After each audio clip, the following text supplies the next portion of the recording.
بسم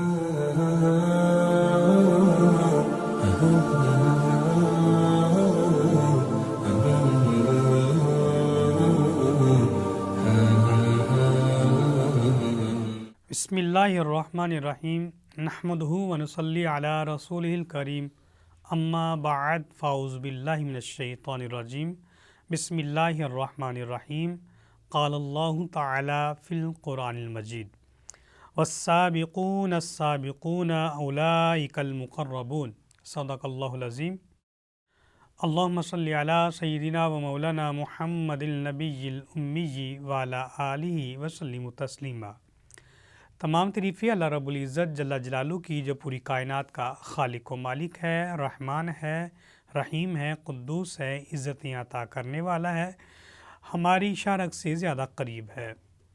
کروڑوں درود و سلام نبی محترم نور مجسم شفیع المعظم صلی اللہ علیہ وآلہ وسلم کی بارگاہ اقدس میں جو پوری کائنات کے لیے رحمت للعالمین ہیں، خاتم النبیین ہیں اور ہماری جانوں پر ہم سے زیادہ حق رکھتے ہیں۔ القرآن کے ساتھ آپ کا میزبان عابد حسین مصطفی آپ کی خدمت میں حاضر ہے، اور آج ہم گفتگو کریں گے خدیجۃ الکبریٰ رضی اللہ تعالی عنہا کے حوالے سے۔ وادی مکہ کی کفر و شرک سے آلودہ فضاؤں میں جب صدائے حق بلند ہوتی ہے تو اس پر خواتین میں سے سب سے پہلے لبیک کہنے والی اور اس پیغام حق کو دل و جان سے قبول کرنے کی سعادت عظمیٰ حاصل کرنے والی خاتون ملکہ قریش، سیدہ طاہرہ، زاہدہ، عابدہ، ساجدہ، خاتون جنت، محسن اسلام، اور وہ خاتون جسے میرا پروردگار سلام بھیجتا ہے، محبوبہ سرور کائنات حضرت سیدہ خدیجۃ الکبریٰ رضی اللہ تعالی عنہا ہیں۔ آپ رضی اللہ تعالی عنہا نے اپنی ساری زندگی رسول اللہ صلی اللہ علیہ وآلہ وسلم کی رفاقت، معیت اور قربت میں گزاری اور اسلام کی خدمت کرتے ہوئے گزاری۔ آپ وہ شخصیت ہیں جنہوں نے اسلام کی بنیاد کو مضبوط کرنے میں بہت اہم کردار ادا کیا۔ سیدہ خدیجۃ الکبریٰ رضی اللہ تعالیٰ نے اپنی فہم و فراست، حکمت و تدبر، خدمت و اطاعت، ہمدردی، خیر خواہی، غریب پروری اور پاکیزہ سیرت اور اخلاق جیسی صفات عالیہ کے روشن مینار قائم کیے، اور جس کی نورانی شعاعوں سے عالم نسوانیت رہنمائی اور روشنی حاصل کرتی رہے گی اور آپ رضی اللہ تعالی عنہا کی احسان مند رہے گی۔ فروغ اسلام کے حوالے سے حضرت خدیجۃ الکبریٰ رضی اللہ تعالی عنہا نے بہت ہی اہم کردار ادا کیا ہے۔ آپ نے اپنا مال و متاع رسول اللہ صلی اللہ علیہ وآلہ وسلم کی دہلیز پر نچھاور فرما دیا۔ صرف مال ہی نہیں بلکہ آپ کی زندگی کا مقصد یہی تھا کہ رسول اللہ صلی اللہ علیہ وآلہ وسلم کی خوشنودی حاصل کرنا، آپ کے حکم کی تعمیل کرتے رہنا۔ نبی اکرم صلی اللہ علیہ وآلہ وسلم ایک دفعہ وادی مکہ میں تشریف لے کے جاتی ہیں اور ایک وادی کے پاس کچھ غریب لوگوں کو دیکھتے ہیں جو خستہ حالت کے اندر ہیں، جن کا لباس بھی پھٹا ہوا ہے، بھوک سے ان کے جسم بھی کمزور ہوئے ہیں۔ نبی محترم صلی اللہ علیہ وسلم ان کی اس حالت کو دیکھ کر بہت زیادہ پریشان ہوتے ہیں، غمزدہ ہوتے ہیں۔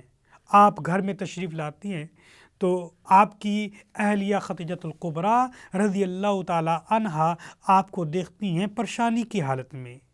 آپ ان سے عرض کرتی ہیں کہ آپ کی پریشانی کی وجہ کیا ہے۔ آپ بتاتی ہیں کہ میں نے ایک ایسا قافلہ دیکھا ہے جو بڑا ہی کمزور ہے، خستہ حالت میں ہے، لباس ان کا پھٹا ہوا ہے، بھوکوں سے وہ نڈھال ہیں۔ حضرت خدیجۃ الکبریٰ انہوں نے عرض کی، یا رسول اللہ صلی اللہ علیہ وآلہ وسلم، آپ مکہ کے مشہور سرداروں کو بلا لائیے، کیونکہ ایک اچھی خاتون، اچھی اہلیہ یہ جانتی ہے کہ اس کے خاوند کی پریشانی کا مداوع کیا ہو سکتا ہے۔ اچھی خاتون ہمیشہ مشکل کے وقت، پریشانی کے وقت چٹان کی طرح کھڑی ہو جاتی ہے، جب رسول اللہ صلی اللہ علیہ وسلم سرداران مکہ کو بلا کے لاتی ہیں تو اس سے پہلے خدیجہ الکبریٰ رضی اللہ تعالی عنہا اپنا سارا مال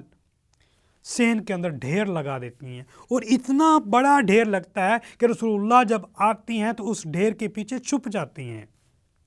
اور سرداران مکہ کو مخاطب ہو کے فرماتی ہیں کہ یہ جتنا بھی مال ہے آج کے بعد اس کا مالک رسول اللہ صلی اللہ علیہ وسلم کی ذات ہیں، جیسے چاہیں جب چاہیں جسے دیں یہ دے سکتے ہیں۔ تو آپ نے اپنا سارا مال و متاع رسول اللہ صلی اللہ علیہ وسلم کے خدمت میں پیش کر دیا،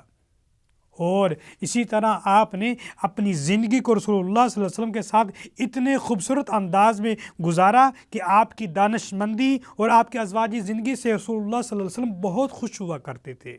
یہاں تک کہ آپ صلی اللہ علیہ وسلم آپ کے وصال ہونے کے بعد بھی آپ کا کثرت کے ساتھ تذکرہ فرمایا کرتے تھے۔ حضرت عائشہ صدیقہ رضی اللہ تعالی عنہا فرماتی ہیں رسول اللہ صلی اللہ علیہ وسلم ایک روز حسب عادت حضرت خدیجہ الکبریٰ رضی اللہ تعالیٰ عنہ کے اوصاف اور تعریفات فرما رہے تھے۔ میں نے عرض کی یا رسول اللہ صلی اللہ علیہ وسلم وہ تو ایک ضعیفہ خاتون تھی، آپ سے عمر میں بھی زیادہ تھی، اوپر سے بیوہ بھی تھی، آپ ان سے بڑی محبت کرتے ہیں، ہر لمحہ خدیجہ الکبریٰ کا تذکرہ کرتے رہتے ہیں۔ نبی اکرم صلی اللہ علیہ وسلم نے ان کے اس سوال پر جواب دیا کہ ما اب دلانی اللہ عز و جل خیر منہا، اللہ رب العزت جل جلالہ نے مجھے خدیجہ الکبریٰ سے بہتر کوئی اور اہلیہ نہیں عطا فرمائی، اور ساتھ آپ نے یہ بھی فرمایا کہ مجھ پر وہ اس وقت ایمان لے کے آئیں جب لوگوں نے میرا انکار کیا، انہوں نے مجھے اس وقت سچا کہا جب لوگ مجھے جھٹلا رہے تھے، انہوں نے مجھ پر اس وقت مال خرچ کیا جب میرے قریب کوئی نہیں آ رہا تھا، اللہ تعالیٰ نے ان کی بدولت مجھے اولاد سے بھی نوازا ہے، اور رسول اللہ صلی اللہ علیہ وسلم نے یہ فرمایا کہ وہ میرے دکھوں کی ساتھی تھی اور تم میری سکھوں کے ساتھی ہو، تو میں کیوں نہ اس کا ذکر کروں۔ رسول اللہ صلی اللہ علیہ وسلم کے اس انداز کو دیکھ کر حضرت عائشہ صدیقہ رضی اللہ تعالی عنہا فرماتی ہیں کہ مجھے کسی خاتون سے اتنا زیادہ رشک نہیں ہوا کرتا تھا جتنا خدیجہ الکبریٰ سے ہوتا ہے، حالانکہ وہ مجھ سے 3 سال پہلے انتقال کر گئی ہیں، مجھ سے عمر میں بھی زیادہ تھی، لیکن مجھے رشک ہوا کرتا تھا، کیوں کہ رسول اللہ صلی اللہ علیہ وسلم کثرت سے ان کا ذکر فرمایا کرتے تھے۔ اسی طرح حضرت خدیجہ الکبریٰ کے حوالے سے حضرت عائشہ صدیقہ رضی اللہ تعالیٰ فرماتی ہیں کہ رسول اللہ صلی اللہ علیہ وسلم جب بھی قربانی کیا کرتے تھے تو قربانی کے گوشت کو مختلف حصوں میں تقسیم فرما کر آپ فرمایا کرتے تھے اپنے غلاموں کو، جاؤ خدیجہ الکبریٰ کی سہیلیوں کو دیکھ کے آؤ۔ تو یہ محبت رسول اللہ صلی اللہ علیہ وسلم کی تھی حضرت خدیجہ الکبریٰ رضی اللہ تعالی عنہا سے۔ نبی اکرم صلی اللہ علیہ وسلم کا زندگی کا معمول تھا کہ آپ دوپہر کو آرام فرمایا کرتے تھے، اور کسی کو یہ اجازت نہیں تھی کہ آپ کو بیدار کروائیں، کیونکہ آپ رات بھر تو عبادت کرتے تھے اور آپ کا یہ آرام کرنے کا وقت تھا۔ ایک خاتون، بوڑھی خاتون رسول اللہ صلی اللہ علیہ وسلم کو پکارتی ہے، بلاتی ہیں، آواز دیتی ہیں، تو رسول اللہ صلی اللہ علیہ وسلم خود اٹھتے ہیں، اس خاتون کے پاس جاتے ہیں، بیٹھتے ہیں، کافی دیر گفتگو کرتے ہیں۔ حضرت عائشہ صدیقہ رضی اللہ تعالیٰ عنہ فرماتی ہیں کہ میں دل میں سوچ رہی تھی کہ یہ خاتون کون ہے جس کو حضور صلی اللہ علیہ وسلم اپنے آرام والا وقت بھی اسے عطا کر رہے ہیں اور انفرادی انداز میں گفتگو کر رہے ہیں۔ میں نے ابھی دل میں سوچا کہ رسول اللہ جب آئیں گے میں ان سے پوچھوں گی، لیکن رسول اللہ صلی اللہ علیہ وسلم واپس آئے، کچھ چیزیں اٹھائیں، تحفے کے طور پر اس کو دے دی اور پھر بستر پر لیٹ گئے۔ میں نے سمجھا کہ شاید آرام کر رہے ہیں، لیکن میں نے دیکھا حضور کی آنکھیں کھلی ہوئی ہیں اور آنکھوں میں آنسو ہیں۔ میں نے عرض کی یا رسول اللہ صلی اللہ علیہ وسلم، ایک تو یہ خاتون کے حوالے سے میں پوچھنا چاہ رہی ہوں کہ یہ خاتون کون ہے جس کو آپ نے اتنا زیادہ وقت دیا اور اپنا اہم ترین آرام کا وقت بھی اسے عنایت کر دیا، اور اس کے جانے کے بعد آپ کی آنکھوں میں آنسو ہے، مجھے سمجھ نہیں آئی، اور آپ نے تحفے بھی انہیں دیے ہیں۔ میرے آقا نے فرمایا یہ حضرت خدیجہ الکبریٰ کی سہیلی ہے، اس نے باتیں کی تھی تو مجھے خدیجہ الکبریٰ کی یاد ستانے لگی، مجھے خدیجہ الکبریٰ کی یاد آنے لگی، تو اس وجہ سے میری آنکھوں میں آنسو بھی آ گئی ہے۔ تو یہ میرے آقا دو عالم صلی اللہ علیہ وسلم کا خدیجہ الکبریٰ رضی اللہ تعالیٰ عنہا سے محبت کا انداز ہے، یہ پیار کا انداز ہے۔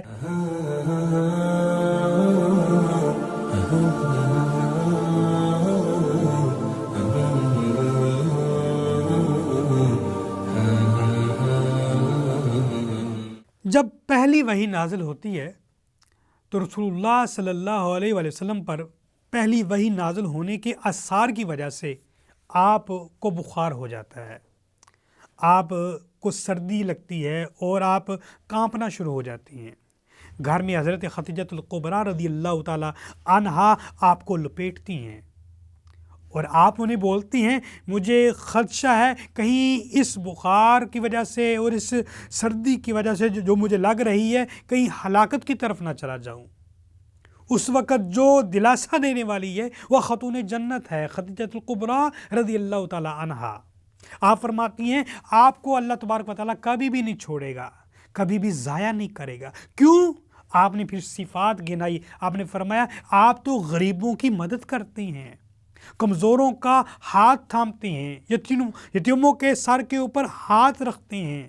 آپ تو کمزوروں کے ساتھ محبت کرتے ہیں، محتاجوں کی محتاجی دور کرنے کی کوشش کرتے ہیں، لہٰذا آپ کو اللہ تبارک و تعالیٰ کبھی بھی ضائع نہیں فرمائے گا۔ تو مشکل کے وقت اور تکلیف کے وقت سب سے زیادہ جو اس کی سپورٹ کی ضرورت ہوتی ہے وہ خاتون جو اہلیہ ہوتی ہے اس کی ہوتی ہے۔ تو اس بات سے ہمیں یہ بات واضح نظر آتی ہے کہ خاتون جنت نے جو کردار ادا کیا ہے رسول اللہ صلی اللہ علیہ وسلم کے ساتھ وہ انتہائی خوبصورت کردار ہے، اور آنے والی جتنی بھی خواتین اسلام ہیں ان کے لیے بہت بڑا نمونہ ہے کہ اگر کوئی مشکل پیش آئی ہے،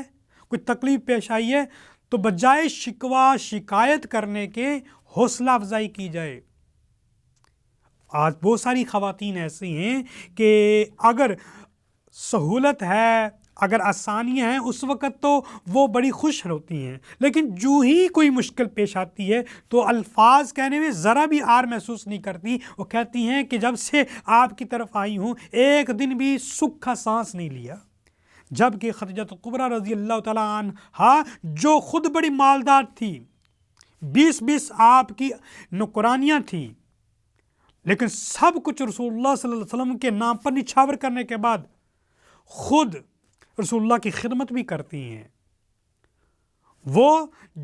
جن کے پاس اتنا زیادہ مال تھا کہ ملکہ قریش کہا جاتا تھا، لیکن رسول اللہ صلی اللہ علیہ وسلم کی رفاقت میں آنے کے بعد آپ نے کئی دن بھوکے بھی گزارے ہیں۔ تو یہ انداز ہے خدیجہ الکبریٰ رضی اللہ تعالی عنہا کا۔ ایک حدیث ملتی ہے نبی محترم صلی اللہ علیہ وسلم غار حرا میں جاتی ہیں عبادت کرنے کے لیے۔ آپ کا جو معمول تھا اس معمول سے کچھ زیادہ وقت ہو جاتا ہے یا زیادہ دن گزر جاتی ہیں۔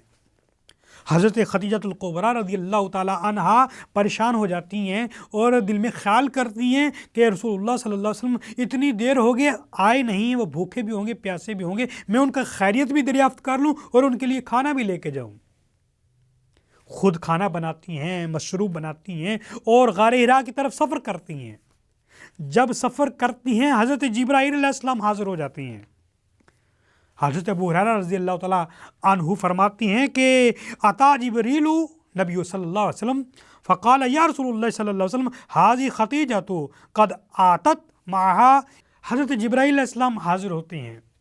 عرض کرتے ہیں یا رسول اللہ صلی اللہ علیہ وسلم خدیجہ الکبریٰ آ رہی ہیں، ان کے ہاتھ میں آپ کے لیے کھانا بھی ہے، مشروب بھی ہے، اور اللہ تبارک و تعالیٰ کی طرف سے یہ پیغام ہے کہ جب وہ آئیں تو رب کریم کا سلام کہہ دینا، اور اس لحاظ سے میرا سلام بھی کہہ دینا۔ رب کائنات کا سلام، پوری کائنات کا پروردگار کا سلام مل رہا ہے خدیجہ الکبریٰ رضی اللہ تعالی عنہا کو، اور جبرائیل علیہ السلام جس کو سلام پیش کرنے کی پیشکش کر رہے ہیں خدمت گزاری میں کہ میرا بھی سلام کہہ دیجئے گا۔ تو اتنی باوقار خاتون حضرت ابو ہریرہ رضی اللہ تعالیٰ فرماتے ہیں کہ نبی اکرم صلی اللہ علیہ وسلم نے فرمایا کہ حضرت جبرائیل علیہ السلام نے یہ کہا کہ اللہ تبارک و تعالیٰ نے حضرت خدیجہ الکبریٰ رضی اللہ تعالیٰ عنہ کے لیے موتیوں کی جنت بنائی ہے جہاں سکون ہی سکون ہوگا، کسی قسم کا شور نہیں ہوگا۔ تو یہ اتنا بڑا مقام، اتنا بڑی عظمت اور اتنی بڑی رفعت اللہ تبارک و تعالیٰ نے حضرت خدیجہ الکبریٰ رضی اللہ تعالیٰ عنہ کو عطا فرمائی ہے۔ حضرت علی بن ابی طالب رضی اللہ تعالیٰ عنہ فرماتی ہیں کہ اللہ تبارک و تعالیٰ نے حضرت عیسیٰ علیہ السلام کے زمانے میں جو سب سے زیادہ فضیلت والی اگر خاتون بنائی ہے وہ حضرت مریم علیہ السلام تھی، اور رسول اللہ صلی اللہ علیہ وسلم کی امت میں اگر کسی کو سب سے زیادہ اور بلند مرتبہ حاصل ہے تو وہ خدیجۃ الکبریٰ رضی اللہ تعالی عنہا ہیں۔ اسی طرح رسول اللہ صلی اللہ علیہ وسلم کی ہمیں حدیث ملتی ہے، حضرت عائشہ صدیقہ رضی اللہ تعالی عنہا فرماتی ہیں کہ رسول اللہ صلی اللہ علیہ وسلم حضرت خدیجۃ الکبریٰ رضی اللہ تعالیٰ سے اتنی محبت فرمایا کرتے تھے کہ آپ کی زندگی کے اندر دوسرا نکاح نہیں کیا، آپ کی زندگی کے اندر جب تک آپ حیات رہی دوسرا نکاح نہیں فرمایا۔ تو یہ ایک بہت بڑی محبت کی علامت ہے۔ حضرت خدیجۃ الکبریٰ رضی اللہ تعالی عنہا جب آپ کا وصال کا وقت قریب آتا ہے، 10 رمضان المبارک، فاطمہ الزہرا کو آپ فرماتی ہیں اپنے بابا کے پاس جائیں اور کہیں کہ مجھے جو کفن دیا جائے اس چادر کا دیا جائے جو رسول اللہ پہنا کرتے ہیں، مزمل کی چادر، مدثر کی چادر کا مجھے کفن دیا جائے۔ رسول اللہ صلی اللہ علیہ وسلم کتنے خوبصورت انداز میں اپنی اہلیہ سے محبت کا اظہار فرماتی ہیں۔ فرمایا کہ حضرت خدیجۃ الکبریٰ نے جیسے مجھ سے محبت کی ہے اور جیسے مجھ پر سب کو نچھاور کر دیا، اگر وہ میری چمڑی بھی مانگتی تو میں وہ بھی عطا کر دیتا، چادر کیا بات ہے۔ تو یہ ایک محبت بھری انداز ہے۔ اگر دیکھیں غزوہ بدر کے اندر بہت سارے لوگ قید ہو کے آتے ہیں، اس میں ایک قیدی کا نام ابو العاص ہے، اور یہ رسول خدا کی بیٹی کا شوہر بھی ہے، یعنی حضرت زینب رضی اللہ تعالی عنہا کا۔ جب آپ اعلان فرماتے ہیں کہ یا تو دیت دی جائے یا 10 بچوں کو پڑھانے کا کام کرے تو ان کو آزادی مل سکتی ہے، تو حضرت زینب رضی اللہ تعالی عنہا مدینہ میں پہنچتی ہیں اور رسول اللہ صلی اللہ علیہ وسلم کی بارگاہ اقدس میں ایک ہار پیش کرتی ہیں۔ جب رسول اللہ صلی اللہ علیہ وسلم کے پاس وہ ہار پہنچتا ہے تو آپ پر رقت طاری ہو جاتی ہے، آپ کی آنکھوں میں آنسو آتے ہیں، آپ رونا شروع ہو جاتی ہیں۔ صحابہ اکرام حیران ہو گئے کہ آپ کو یکدم کیا ہو گیا، کس چیز نے آپ کو پریشان کر دیا اور کس چیز نے آپ کو رلا دیا۔ صحابہ اکرام حیران ہو جاتے ہیں۔ رسول اللہ صلی اللہ علیہ وآلہ وسلم فرماتے ہیں کہ میرا رول ہے کہ بغیر دیت کے کوئی آزاد نہیں ہو سکتا، یا 10 بچوں کو پڑھانے کے بغیر کوئی بندہ آزاد نہیں ہو سکتا، دیت ہر صورت میں دینی ہی پڑے گی، لیکن اس ہار نے مجھے رلا دیا، یہ میری بیٹی کو تحفے میں ملا تھا اور یہ میری اہلیہ حضرت خدیجۃ الکبریٰ کا ہار ہے، اس کی یاد نے مجھے رلا دیا، اگر تم مناسب سمجھو تو میں یہ ہار بھی واپس لوٹانا چاہتا ہوں اور ابو العاص کو آزاد بھی کرنا چاہتا ہوں۔ تو یہ انداز، یہ پیار، یہ محبت حضرت خدیجۃ الکبریٰ رضی اللہ تعالی عنہا سے رسول اللہ کی تھی۔ جب رسول اللہ صلی اللہ علیہ وآلہ وسلم نبوت کا اعلان فرماتی ہیں تو قریش مکہ آپ کو محصور کر لیتے ہیں۔ 3 سال لگاتار شب ابی طالب کے اندر آپ نے گزارے، 3 سال، اور ان 3 سالوں میں حضرت خدیجۃ الکبریٰ رضی اللہ تعالی عنہا سے آپ نے فرمایا آپ تو قریش کے ساتھ نہیں ہیں، اگر آپ علیحدہ ہونا چاہتی ہیں تو آپ کو اجازت ہے، آپ سے رسول اللہ کبھی ناراض نہیں ہوں گے۔ تو اس وقت عرض کرتی ہیں یا رسول اللہ اگر آپ مشکل میں ہوں گے تو میں بھی مشکل میں رہوں گی، اگر آپ پریشانی میں رہیں گے تو میں بھی پریشانی میں رہوں گی، جہاں آپ رہیں گے میں وہیں رہوں گی، اگر آپ کو کوئی بند رکھے گا، محصور رکھے گا شب ابی طالب کے اندر تو میں بھی ویسے ہی بند رہوں گی، یعنی کہ آپ کے ساتھ آپ کا دکھ میرا دکھ، آپ کی تکلیف میری تکلیف، آپ کو جو اذیت ملے وہ مجھے بھی ملے۔ تو یہ ایک محبت کا انداز ہے حضرت خدیجۃ الکبریٰ رضی اللہ تعالی عنہا کے ساتھ۔ تو آج کی گفتگو کا مرکزی خیال ہمیں یہ نظر آتا ہے کہ ہمیں خدیجۃ الکبریٰ رضی اللہ تعالیٰ عنہ کی لائف، ان کی زندگی، ان کی سیرت، ان کے کردار، ان کی مزاج، ان کی غریب پروری، ان کی شاعری اور ان کی خدمت گزاری کے بارے میں تعلیم حاصل کرنی چاہیے، اور اپنے گھر کے اندر اس کو نافذ کرنا چاہیے، نہ کہ کسی سنڈریلا یا کسی ایکٹر کی بات کو لے کر اپنے گھر پر نافذ کریں، بلکہ ہمارے لیے بہترین نمونہ حضرت فاطمہ الزہرا اور خاتون جنت حضرت خدیجہ الکبریٰ کا ملتا ہے۔ اللہ تعالیٰ کی بارگاہ اقدس میں ہم دعا کریں گے، اللہ تبارک و تعالیٰ ہمیں عمل کی توفیق عطا فرمائے۔ وآخر دعوانا ان الحمد للہ رب العالمین۔